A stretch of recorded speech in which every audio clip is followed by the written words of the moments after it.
are you, Will? Yeah, I'm doing good. I'm excited to see you. Excited to chat with you. It's been a long time. Yeah, it's been more than 6, 7 years, I believe. Yeah, yeah. It's just nice to connect, especially with old students, because when I was teaching in Japan, a guy used to tell us teaching was like growing trees. So you always planted the seed, but you Oh, never saw what it ended up. And so it's always kind yeah, of fun to chat because then you yeah, see kind of the limbs and the leaves and kind of how the student is sprouted into something. that's amazing. And I believe there also they view respect differently, and as you mentioned before, they kind of like after classes and stuff, they all line up and say bye to the teacher or the professor. I think that shows a lot of respect, and they have that their mentality is obviously different than the Arab community. Yeah, in some ways, there's respect, and in some ways, it's just different. I remember teaching in your class. I think the thing that students did at EMS, and I'm moving to Abu Dhabi soon, so I'll get to compare kind of two countries to see what it was like. Um, was more personality though. I remember there was a lot more personality from the students, and even though you connected, maybe not academically, uh, people were looking to kind of try to say something and try to talk to the teacher a little bit more. Whereas in Japan, even though there was I've never felt so respected as a teacher. It was really hard to break in and kind of get to know a student for who they really were outside of being a student. True, true. To know the human side of things rather just being a teacher and a student, I think there's a lot of meaning behind it, and there's a lot of things that you can learn from each other as human beings, you know. And you were one of my teachers that I loved, I respected a lot, and like the classes, obviously I was young back then, but the classes were fun. So for me, how I viewed it was boring classes, boring teacher, fun classes, fun teacher. And I guess that grew with me until I became a bit mature, and I realized that if I was mature at 14 or 15 or whatever I was at that age, I was actually gonna have a better connection and a better understanding with the teacher rather than just having a teacher student bond where it's just, oh, you're learning this for the exam, and then you go home, you do your homework. And so it was more than that for me, actually, with you. There's a professional relationship and then there's like the personal relationship. Exactly, exactly. The real question is though, how are you really doing, with all the chaos in the world, with just you being at home with your family and your loved ones? How are you truly feeling from inside? Well, a year and a half ago, I had a daughter, and I think that's when it all really changed. Because when Wow, it's at my last amazing. placement, when I was in Japan, even when I was in Qatar, I was very into to fairness and justice, and how can I make a massive difference, and wanting to use my two hands to change the world. And then when my daughter was born, I still pay attention to the news and read the paper and do all that, and I still read as much as I can. Um, but it changed to realizing that I can only do so much and I can only have so much reach. And um, while that sounds limiting, it was actually very freeing mentally because it'd be so frustrating at times realizing, especially during COVID with what was going on in America and especially now what's Yeah, going on 100%. in the Middle East. Um, it wasn't just depressing, but it was also you just felt helpless. Um, Yeah, but having 100%. my Yeah. having my daughter and realizing like I can still make a difference on a personal level with someone, really, I'd still watch the news and stuff, but I'd realize like, okay, there's only so much I can do with this. I can't change everything. I can't fix everything. um, Not everything I share on Instagram is going to change everybody's mind or anything, so I can only really um, not even have control, but I can only really be a part of my circles and my communities, That's true. and do what I can within them. And that's really actually helped kind of mental health as well. I sleep better now just because I realize like I don't need to stay up all night thinking about how I can Yeah, change this person or that person. I true, just have to let go. true, true. Um, who is Will Lester? Oh man. How would you describe yourself? So just before my daughter was born as well, I started to see a therapist just to kind of figure things out a little bit. And she went through a lot of, just after our first conversations, she went through a lot of identity stuff, doing a lot of this, like, who are you? And really interesting activity we did was kind of like 100% or 100 points, you know? Say something that you are, and then how much percentage of that makes up who you are, you know? And well, I had written down about 20 different things, and then that was also great because I realized I can't be all this, you know. I can't be these 20 different things. And so now, I used to be a teacher first, but now I'm a father first, and then I'm also a husband and a partner, you know, and then I'm a teacher, and then I'd say fourth, I'm active. I like to cycle and hike and do all those things. So I think those roles within my household, and then that one thing outside of my household that I can hold on to, that's individual, that's, you know, even though I bring into the household and talk about, it's who I am also outside the household. I think who you are inside and outside obviously matters, because at the end of the day it's your identity. You can't just be different in different places. I feel like if you have a personality, I feel like you have a strong one, and you convey the message wherever you go. It's a deep question, honestly. I feel like people change after, not necessarily to a bad way, but they learn other things, and their eyes or their mind open up to different conversations and topics. How did your life change, maybe in a word or two, when your daughter was born? Like how different was your life and approaches that you were taking?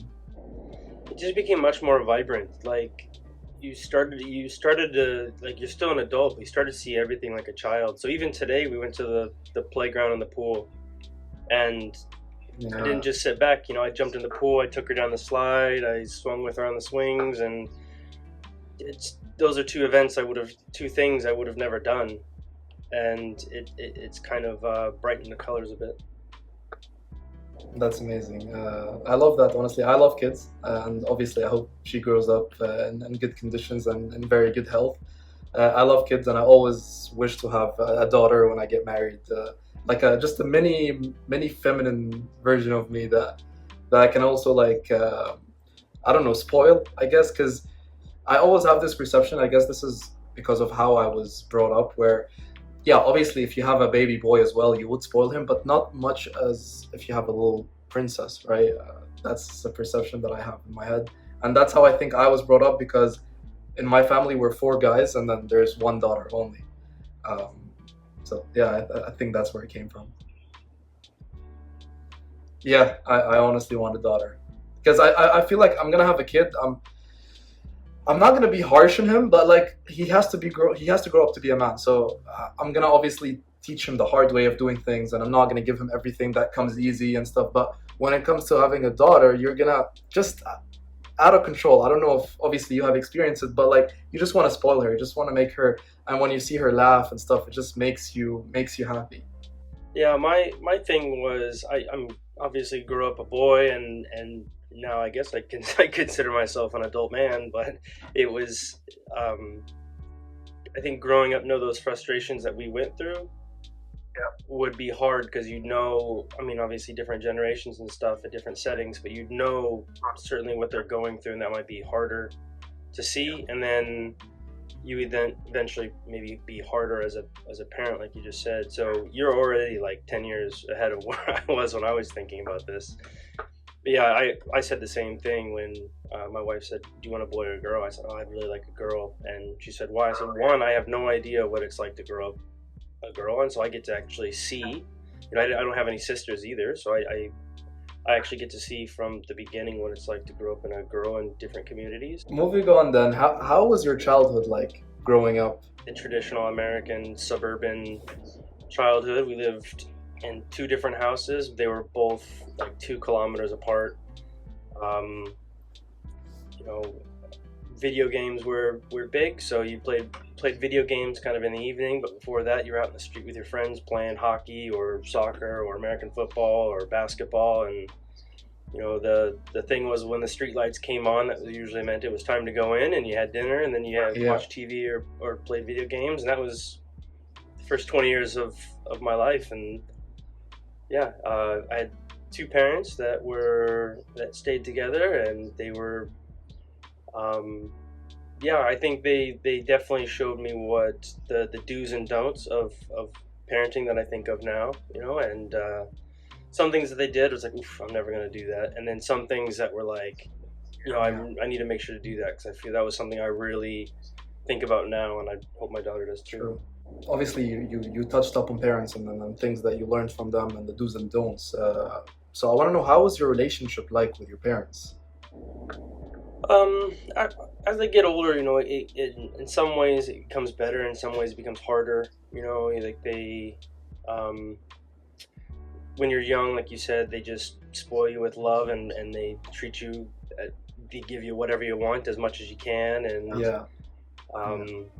and then as you get older, they realize they have to shape you into an adult, and then it kind of switches, and then you fight back, and you want that independence, and then a few negative memories start to come in, and my father's a bit older. He's got dementia, so we can't really contact that much anymore. But when I go home, not much conversation, but there's always good memories when I see him. There's a lot of good things that come back. And then my mom's still healthy, so time difference between America and where I've been living doesn't really allow us to connect and talk as much, and so our relationship's kind of stretched a bit. But if I ever needed anything, like, I call her and she's like, yeah, cool, I got it, I'll take care of it, no problem. Yeah, that's amazing. I think that's obviously the bond that you have with the parents, and no matter what, it just stays there because it's family, right? In many cases, honestly, I see it a lot where there's a lot of issues and family fights, and then you get your auntie from this side, and then your uncle from the other side, and then it's a complete mess. It's very hard to have a family that's intact, and I see it in a lot of people, like my friends and my relatives as well, and stuff like that. However, we try. Like, at the end of the day, I feel like, at least I believe in whoever is good to you, be good to him or to them, and whoever is bad to you or has bad intentions, just grow distant to them and just take care of your own self and your own health, because at the end of the day, I feel like life is too short to keep fighting, and to keep the stress is not really is not worth it. But when a lot of things get involved, it becomes messy. So, because I would I'd agree. Like, when growing up where I was from, it was always like, it doesn't matter what happens to their family. But as you get older, you're like, well, I can't keep this around anymore. This is starting to it's toxic. It's starting to affect me or anything. My childhood was quite similar. I used to go out also, in the streets, play football, and then video games was a big part of it, like Call of Duty and stuff like that. And like you said, when the sun goes down, it's time to go home, especially after my dad comes back from prayer around like 6:30, 7 p.m. Qatar time. But then what I used to do is I used to sneak out after he goes to sleep, right? Because my dad sleeps at like 10 p.m. max. That's like, if he stays up, 10:30 max, and then he's gonna go to sleep. So I used to always sneak out and stay until 1, 2, and then my mom used to always cover for me if something happens, and then be on the phone so it's I don't know. I feel like we grew up too fast, honestly. Yeah, you go from I guess the way I've started to see it is, I think the way we grew up too fast was like you said, like someone trying to make you into an adult and saying, this boy needs to become a man. And you went from playing to all of a sudden having chores or something, or you went from having fun to having to study, instead of studying being fun or anything. And that's something that my wife and I have kind of thought about with our daughter is, and I guess the way I thought as a teacher as well, is the person I'm talking to is they're kids, but they're also just a human being. So, especially teaching secondary, I try to go into it not thinking that they're a kid, but also knowing that they're not yet an adult, and just saying, this is just a human being. What would a regular everyday, no matter if I knew their age or not, as a human being, what do they need to hear? What do they need from me? So I have my sister has three kids. So I have my niece and my nephews, and they're like 5, 7, and 10, right? So they're pretty young, and I grew up with them until they were 6, and then they traveled to the UK, and I realized honestly, instead of shaping their personality or forcing them to do certain things that maybe you view it in a wrong way, yeah, teach them, right? Teach them how the manners, teach them the do's and don'ts, and let them experience what's bad. And like, yeah, if for example, I snuck a lot, and I feel like that taught me self-discipline, where I didn't have that connection to go to my dad and tell him, Dad, I want to just go out until 10 today, I was scared. But if we have our kids telling us, hey, Dad, Mom, can I, like, it's a deeper connection than a father to a daughter or a father to a son. I feel like it should be like a big brother or a best friend to the daughter or the son. And I think that's what we're missing in kids, because we're always wanted to discipline instead of having the balance of both discipline and being there for them and being active and being a best friend to them as well. Especially in Western culture, like things like drinking are, like kids don't get any of it, and then all of a sudden it's like you're of age to do whatever you want. And then Yeah. it's the Yeah. same thing with the freedom to go out. Like Western culture is very much you stay in with your parents until a certain time, and then all of a sudden it's ultimate freedom instead of just this slow release, instead of just this gradual progression. And I think that's one thing that we're trying to model. We've said it, instead of teaching our daughter, we'll model things for her. So I mean, she's only 1.5, so her biggest thing right now is like hitting and biting. And Yeah. one thing that I actually learned in guitar, working with all of you guys, was the idea of attention. I found out a lot of you just really, all you wanted was attention. And I kind of got to the point of like, why is this student always yelling? Why is this student always throwing things? And it's because they wanted, whether positive or negative, they needed to be known that they were there, And I think I learned that when I was in guitar, and I've definitely already applied that to my daughter. Is if she does something negative, just like, we're all going to do stuff, and then just let it pass by. It's not that big of a deal. We're all going to make mistakes, and then then I model the behavior that I would have liked. So she pulls ears and stuff a lot. So instead of holding her hand or hitting her, saying no, I just kind of pull it off and just wait, and then I kind of give her a little tug on the ear and a smile, and I kiss her ear, and it kind of lets her know, like, this is how you treat me here, instead of telling her no or saying this is what you should do. Instead, I show, no, this is how I do it. Because it grows to show that if you tell them no, they're gonna do it, right? And no matter if you force it on them or not. And I saw a very, very nice video of a father with kids. Basically, they were drawing on the wall, and he went and yelled at them. Why are you doing this? You're not supposed to draw on a wall. You have a paper. You're doing it wrong. And then go to your room, And then the same video, but then a lady was there. Obviously, it has nothing to do with being a lady or a mom, but it's the concept of the same kids, same scenario. They were just telling, are we supposed to draw on a wall? We have papers and boards and stuff for that, no? And then you started actually putting that idea on you're instilling it in the kids that, oh yeah, I shouldn't actually doing it. It's wrong. It's not nice. You're just destroying the wall, and then you have to repaint it again. Why don't you just do it on a paper and stuff? And then the whole perception changed with the kids. They didn't do it again. They started doing it and drawing on a paper, and I think that's something that we should even like have it in everyday life, where we just change the approach a bit and be more, I don't know, I guess not screaming and shouting, or not that assertive. I mean, I'll even play with my daughter's toys now, hoping that, they're always watching somehow, and hoping that she sees, like, oh, if this is how Papa plays with it, this is how I should play with this. So even the marker, we've already had the markers on the wall thing, Yeah. And we just say, no thank you, oh, no thank you, like, that's not what we want. And then I'll get on the ground and I'll lay on my stomach and I'll write on the tile floor where you can easily erase it or wash it. And It's at fun. least, It's fun. yeah, at least if she's ready on the ground, it's like, okay, I can fix that Yeah, one easy. I can't fix the wall easy, and yeah, so even she'll eventually learn the paper thing. But yeah, exactly. moving, Yeah, exactly. there's Yeah. you can't go from 0 to 100. You can't go from True. exactly right to exactly wrong. You got to kind of Exactly. progress. Yeah, you gotta have some errors in between, which is fine. I think in real life it's fine. Um, how would you describe your mom in one word? Oh,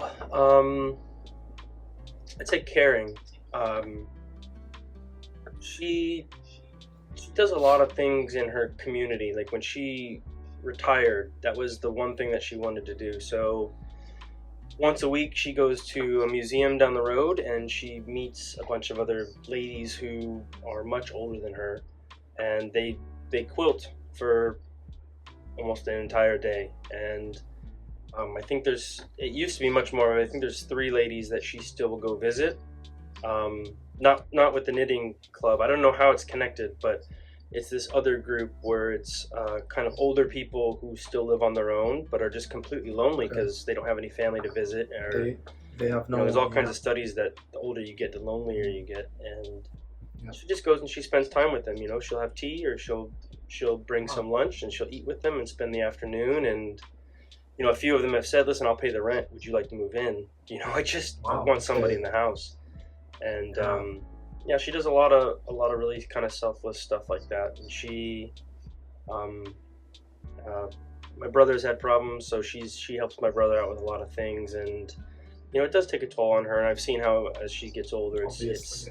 Yeah. she's sacrificing herself a lot, Yeah. and it doesn't end up on a good outcome all the time. But she spends a lot of time trying to make the communities around her, like we mentioned with aunts and uncles and having kind of relationships go south. Yeah. She had 2 sisters and their relationship went south when I was about 13, and I didn't see them again. Actually, one of them passed away before I even saw them again, and then the other I'm sorry. I saw at my brother's wedding, which was I was 30, I want to say 34, 30, I want to say 33 or 34. So it had been almost 16 years since I've seen her. And so I saw her again. And of course, to me, it's like, oh, you're my aunt. Hey, how's it going? I haven't seen you in a long time, Yeah. And to them, it's a completely different thing because they know how hard it's been for them to become friends and sisters again. And then for her to all of a sudden realize, oh my God, I've missed out on half of my nephew's life. And Yeah. she started crying and happiness was like, oh, you're right. And then it later clicked, like, wow, I guess to her, this is much bigger than me just being like, oh, I haven't seen you since I was a kid. What's going on? Of course. Yeah. I feel like I saw that with my mom as well, where she's selfless. So she would do things for other people and take care of other people and put other people ahead of her. And then without obviously she realizing and without us realizing as her kids, but like you said, it affects her on the long term, whether it's her health or whatever it is, her mentally as well. And I guess the one thing that I didn't realize until I got older is once I'm growing, also they are getting old. It's not like I'm just getting mature and they're stopping at that level. No, they're getting old as well. And I guess I didn't realize that until it was too late. But I learned. I didn't regret. I have a few regrets, but I learned from it more than I regretted it. And that takes me to the next question, actually, with family. Family. I feel like it's important, but I want to know your views about family. What do you think when you hear the word family? I mean, it's definitely become more now. I had a lot of kind of after my daughter Maya was born, I had a lot of sleepless nights because it threw me back into kind of like, well, what were my parents thinking? What were they doing at this time? And reflecting on that, and there's a lot of things that you were like, I was this way, why was I this way? And then in some ways you're like, well, I was probably that way because I was reacting to my environment. But there's a lot of things that you're just kind of like, man, why was I that way? Like, I don't know why I did those things or I said those things and so, yeah, to me, family has become now way more important, and I definitely view it way differently than I used to, because it used to just be like, oh yeah, my dad's the guy that I used to play catch with, and when I go home we talk sports, and my mom's the one that if I really need help with something, she can help me figure it out, or she's the girl I go to lunch with when I go home. And my brother was my friend, and now then we became enemies for like a decade, and then now we're trying to mend that. And so yeah, it's definitely become way more important as I get older, as well as to being something that helps to develop me into not necessarily a more interesting person, but like a better person. And so that leads to my wife and I going, all right, there's certain things that we need to fix, so that when she's older she doesn't see this stuff, or she doesn't hear these things, or even if she does hear it, there's a kind of more accepting view of it. I don't know if you're the same, but parents usually would do everything off to the side in terms of like solving problems. So you never saw a problem. Not in front of the kids. They don't want to show it to the kids and stuff. So I'm kind of coming to the approach of like, no, I think it's okay to show that there's a problem, because otherwise they're not going to know how to fix it. If they see you two talk about it and fix 100%. it, then when they become an adult, they go, I remember my parents having this really important talk about this. So yeah, I think exactly. I think family has become more of how do I say it, like kind of how, like the tone you take within a family versus necessarily what you say. So you might say something that's a bit harsh, Yeah, I agree. and maybe you mean it, like, hey, you've been doing this lately and it's really been bothering me, but if you say it like that, the tone is changing, but the other Makes person a lot needs of to hear difference. it, and it kind of needs to be known. And so it's kind of, instead of thinking of the house as the adults and the kids, and the parents and the kids, and then there's the relationship, and then the siblings, seeing it as like, no, we're all this one unit, and we're all going to have problems, and we're allowed to hear each other's problems and help each other. 100%. And I think, as you mentioned, it's not a problem to have these problems and to show it in front of the kids, but it's how you convey the problem. So obviously when you do it with respect. You don't go and shout at your partner and then have a big fight, because at least for me, how I perceive it is, if you're going to make a big fight out of a problem that can be solved with just normal communication and with respect, I feel like that might affect the kid growing up, because then the kid saw their parents fighting and shouting at each other and being in that circumstances, where maybe for them, then they're going to grow up and just have it really affect them badly. And maybe they're going to actually take that trait of, hey, I'm shouting now because of how my father used to be or how my mom used to. So I feel like, show it to the kids, obviously, because at the end, we have problems. They're also going to have problems when they grow up. But hey, we're here together solving the problems. We're one team fighting against the problem. We're not two different people fighting each other because of the problem. So it's just how we convey the message and how we fix things, I believe. Oh man, you're no longer a kid. I grew fast overnight. I don't even remember my childhood. Like a lot of it feel like I just wasted my time. Honestly, I could have done a lot with my life, knowing that I had a mission, I had a vision, but that came later. That just, for me, it was just all fun, all going out. I just wanted to spend time with my friends. It also came to a point where my mom told me to leave EMS to go to another school, and I was gonna jump a grade. So instead of being in grade 6, I was gonna go to grade 7 or something like that. And I was like, no, because I have my friends, and that's how childish I was. I was like, no, I don't want to leave my friends, but you don't realize it, and then time goes by, and then you have responsibilities, and now I'm living by myself. I'm paying rent, and it's just crazy how everything just transforms in a blink of an eye. It's funny, like there's something specific you said there that I think is, like, I'm sure I said it as well, and I'm sure my parents were like, oh, you don't realize it yet, or something, which you said, like, which, how old are you now? Did you want to take a guess, or? Let's see, 8 years ago, so 24, 25? Close enough. 26. 26. So even Yeah. like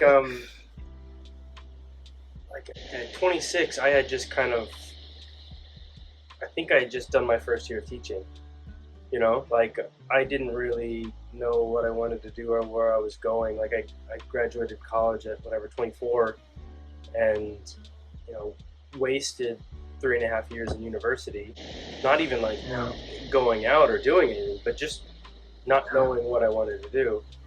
And then I went to Europe for a few years and traveled around and kind of did the, you know, European travel thing. And even though those were great years, looking back now, you're like, oh man, I could have done so much more of that time.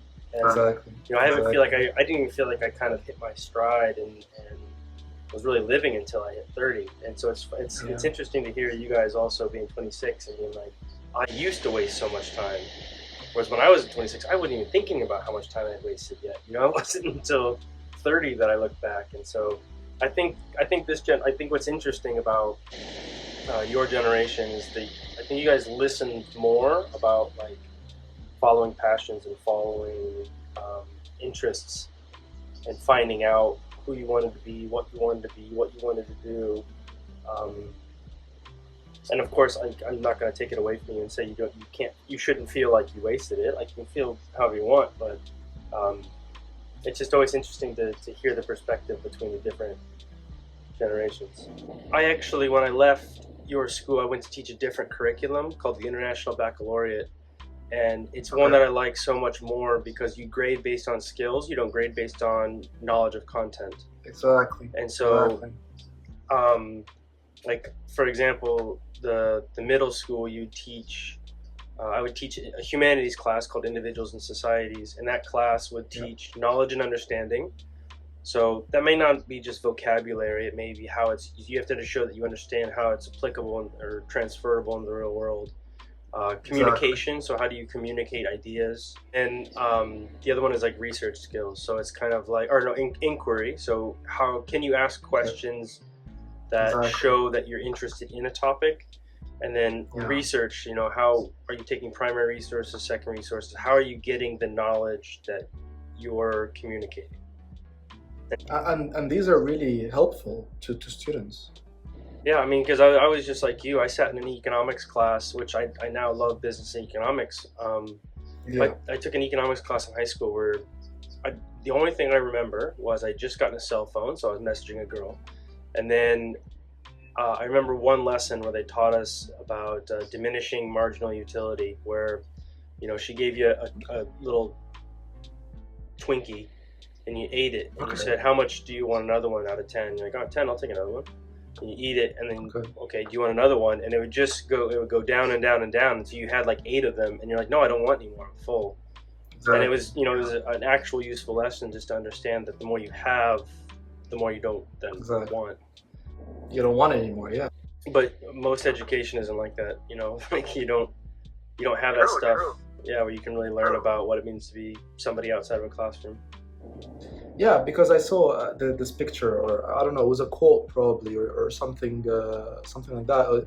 It said like, you can't expect a monkey and an elephant and a kangaroo and all to climb a tree, right? They can't, right? Because each of them have different skills, or each of them have different attributes. And I feel like us as human beings as well, we're like that. And as soon as I graduated from university, and then I started looking for an entry-level job, which should be something normal. They have a requirement of like a 1 or 2 year experience. How am I supposed to get that, right?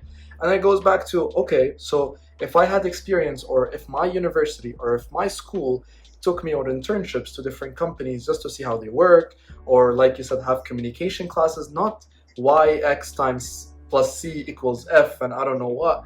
Because for me at least, and I always have this perception where I really want to change the education system, like have a system where obviously you can have normal classes. I'm not saying remove math and history and physics. No, have them. It's nice to know them and to learn. But where's the human element and where's the strategic thinking that we're going to have?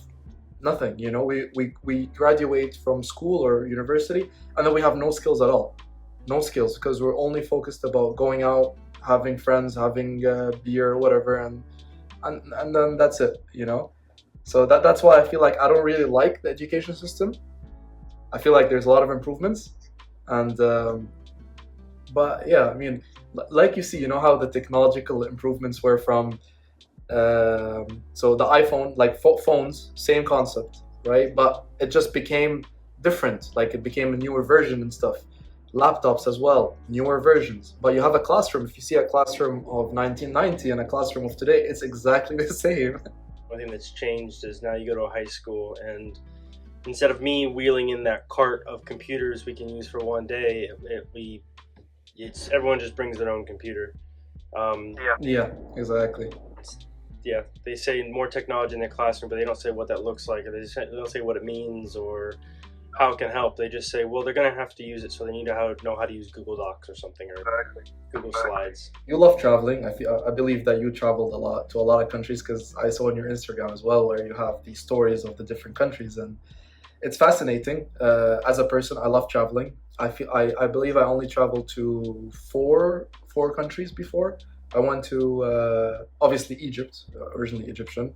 I went to Dubai. I went to Holland because I lived in Holland for a year. So Holland is where my mindset actually changed. I started looking at every euro, and I started being independent, paying my own bills, and basically taking care of myself and waking up every day, either cooking or deciding to waste money and ordering food, and everything changed. I just grew older, right? I want to know how did you get into traveling? Because some people travel just to waste time or just to have a vacation, but you actually have a passion for it. And what did traveling teach you? Yeah, I was sitting in a university class, and a guy came in saying, we're doing these volunteer trips, who wants to do it? And I had recently just gotten out of a relationship, so I was like, I need something new. And they were going to do a meeting, and I went to the meeting, and one of the people hosting the meeting just happened to be somebody that I also went to high school with, and so it was just like, oh, this is weird. And her and I are best friends now. Small. And yeah, I went on that trip to the Dominican where, I'm not certified to teach English there, and they throw a Western guy into an English class and say, teach English. And you're like, well, I don't know what to do. I shouldn't be doing this. But okay, I'll give it a shot. And, that was where I really found out there, like, actually, this is what I want to do. Like, I've always wanted to work with kids, and I was, during the summers, I was an umpire for kids, for baseball, and referee for football. And it helped me find my passion first, which was teaching, and I went back to university in the fall, and I automatically changed my major to education and became a teacher. And then the next summer I went to Kenya and went to Egypt and did a little bit of teaching, but mostly traveled around. And traveling around the Sinai Peninsula and stuff was just kind of like an embarrassing story. Was the day that I arrived in Cairo, I got to my hostel and I was like, where can I go to eat? And they were like, oh, nothing is going to be open until later. And I was like, oh, why is that? They're like, oh, it's Ramadan. I was like, what's Ramadan? I mean, I was like 23 years old. I didn't know what Ramadan was. And so, and they were like, you just have to wait. And I was like, okay, I didn't know about this. And I remember going into walking around just empty streets, and this one guy, I stopped and I go, I'm starving. I haven't eaten. I've just taken a long flight. Like, where I can eat? And he was like, no, you can't eat. And I was like, I'm just really hungry. And he's like, okay, 1 hour, you come back to this spot. And I was like, yeah, all right, cool. And I go to that spot in an hour. And he goes, okay, follow me. And I'm following him down these alleys and stuff. And I'm just like, oh no, where am I going? What's going on? And he takes me to a big iftar in the middle of the street, and he brings me over a plate of food. And I was just sitting there, I was just completely amazed. It was like, this guy didn't know who I was. He's just like, oh, here's, didn't judge me off of anything. It was just like, oh, somebody needs to eat. Here, yeah, come here, we'll eat, we'll feed you.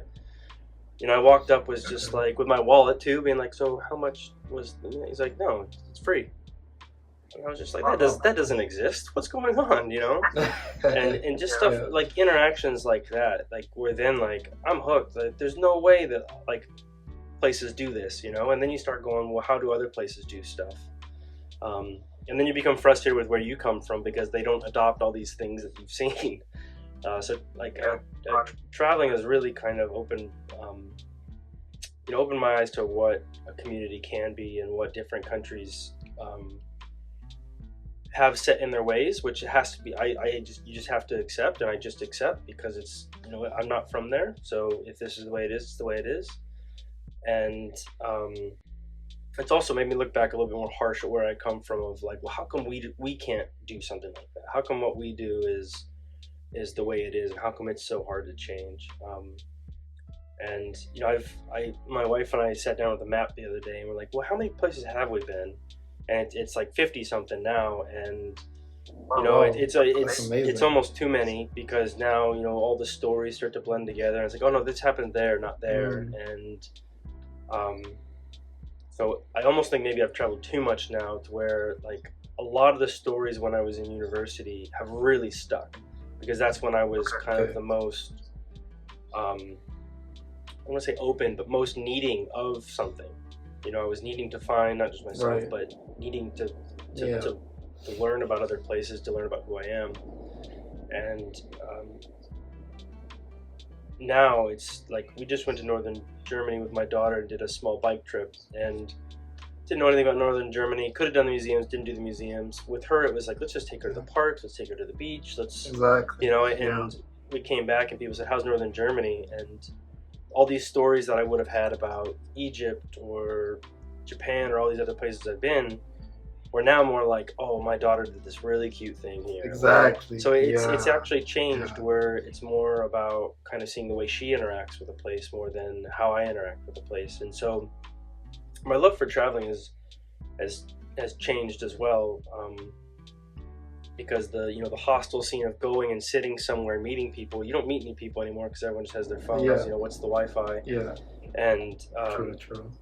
So now that I just take my bike everywhere, because you cycle into a village and people are like, what are you doing here? And then you get those real conversations again, like I had when I was in Cairo. So yeah, I feel like traveling, honestly, I love traveling because I like to know different cultures and how different people are, and how they perceive life, and obviously how they live in their own countries, whether it's a Muslim country or a Christian country, or whatever country, and like basically their rules. I honestly love it. And one thing I always wanted to do, I don't know if you have it, it's like having a map and then pinpointing all the countries that I have went to and stuff. I guess it's fun, especially when you have a family. And like with your wife, you can say, oh, we went here and we went there and we went there. So yeah. How many countries are there? I'm not good in geography, but like 150 something, or 6, I think. Okay. So you're like a third of the way there, fourth of the way there. Third, exactly. Yeah, exactly. Yeah. Are you planning to travel soon, and where? I went so when we moved to Abu Dhabi, I think we don't really have a break for a while. So I think next April we're gonna go to Oman. When I was working at EMS, I went to Oman, and I just rented a car, and I went and just basically camped out on all the beaches and just sat. But I didn't really have the experience I kind of wanted. So it's one of the few countries that whenever you go to countries, everyone's like, oh, I'm going to come back to this one, and you don't really ever plan it. And I think this is the first one where it's like, no, I didn't really do it the way I normally would, or kind of put myself in the position where I would have enjoyed it. I just tried something different and it just didn't work. So we'll go back, and I don't know if we'll take bikes, so I don't know what we'll do, but we're going to do it again. Oman is fun. Oman is nice, especially in April. I think the weather is going to be better also. But honestly, you should come back to Qatar one day just to visit, because a lot has changed. Yeah, no, I had a 19-hour layover there, and I went and saw Mr. DJ, I guess that's what some people called him. Him and I worked together for a year, and so he let me stay at his house the night that I had a layover. But I'm definitely we're planning to go back to visit, because we still have friends there, and we're having even more friends move there. So I know the World Cup has changed. There's parks and there's loads of things. Whereas when I was there, it was just I just walked around. That was really it. You know, there was nothing. Yeah, there wasn't much. Nothing there. So, what was the country that you traveled to and you actually loved it the most? Oh, so anytime anybody's asked me this, I've said you got to give me like a category. Are you talking food? Are you talking human interaction? Are you talking landscape? Because all of them are. Huh? I would say culture-wise. I would say culture-wise. I mean, it's hard. I lived in Japan for 4 years, so it's hard not to say Japan, just because like their culture is so iconic, and it's just so. There's so many roots in different things, and there's so many different elements, and it's actually way more complex. I love connecting with people, especially people that have a story. And I reached out to you because I honestly believe that you have a very nice story to say. You know, you were a teacher, and then you went into cycling, and then you start your family, and you love traveling. It's just amazing how from every single person you can learn something new, because not everyone has the same story. Not everyone has the same experiences. And obviously, you know, coming from childhood where you were a big part of it in EMS, it's just amazing to reconnect, and it's refreshing. It's nice. I learned a lot, honestly, and I hope the people, you know, I hope the people can learn a lot as well from you and from the wisdom and everything that you shared. Yeah, thank you so much for being here. Let's do hashtag letsnirvana together. Yeah, hashtag letsnirvana. Thank you so much, Will. It's been amazing, honestly.